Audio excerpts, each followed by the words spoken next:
ಅಲ್ಲರಿ ನಾನು ಬೆಳೆಸಲ್ಲ, ಇವರೆಲ್ಲ ಸೋತ್ಕೊಂಡು ಕೂತಾರಲ್ಲ, ಅವ್ರವ್ರ ಕಾರಣಕ್ಕೋಸ್ಕರ ಅವ್ರು ಸೋತ್ಕೊಂಡು ಕೂತಿರೋದೇ ಹೊರತು ಪ್ರತಾಪ್ ಸಿಂಹ ಯಾರನ್ನಾರು ಉಂಟಲ್ಲ, ನೀವು ಸೋತ್ಕೊಳ್ಳೋಂಥ ಕೆಲಸ ಮಾಡಿದ್ದು ನಾನು ಹೇಳಿದ್ನ.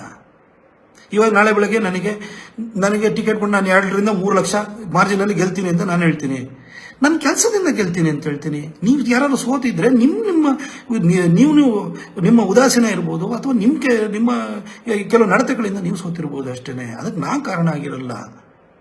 ನಾನು ಬರ್ಬೇಕಾದ್ರೆ ಮೈಸೂರು ಸಿಟಿ ಕಾರ್ಪೊರೇಷನಲ್ಲಿ 13 ಸೀಟ್ ಇತ್ತು ಬಿಜೆಪಿದು, ಇವತ್ತು 23 ಸೀಟ್ ಇದೆ. ಹಾಗಾದ್ರೆ ಕ್ರೆಡಿಟ್ ನನಗೆ ಕೊಡಿ. ಇದೆಲ್ಲ ಸುಮ್ಮನೆ ಬಂದ್ಬಿಟ್ಟು ಕಾರ್ಯಕರ್ತರ ಮೊನ್ನೆ ನಮ್ಮಲ್ಲಿ ಇದಾಯಿತು, ಏನು ಅಭಿಪ್ರಾಯ ಸಂಗ್ರಹಣೆಗೆ ಈಶ್ವರಪ್ಪನವ್ರು ಬಂದಿದ್ರು. ಕಾರ್ಯಕರ್ತರು ಯಾರ ಪರ ನಿಂತಿದ್ದಾರೆ? ನೆನ್ನೆ ನಿತಿನ್ ಗಡ್ಕರಿ ಅವರು ಬಂದಾಗ ಕಾರ್ಯಕರ್ತರು ಯಾರಿಗೆ ಜೈಕಾರಕ್ಕೆ ಹೋಗಿದ್ರು? ಇವತ್ತು ಸೋಷಿಯಲ್ ಮೀಡಿಯಾದಲ್ಲಿ ಇಷ್ಟೆಲ್ಲ ಕ್ಯಾಂಪೇನ್ ನಡೀತಾ ಇದೆಯಲ್ಲ, ಯಾಕೆ ಮಾಡ್ತಾ ಇದ್ದಾರೆ?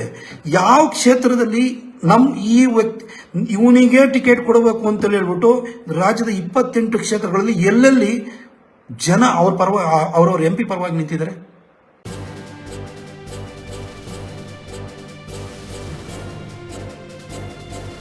ಇದು ಮಾನವೀಯ ಸಂದೇಶದ ಜನವಾಹಿನಿ.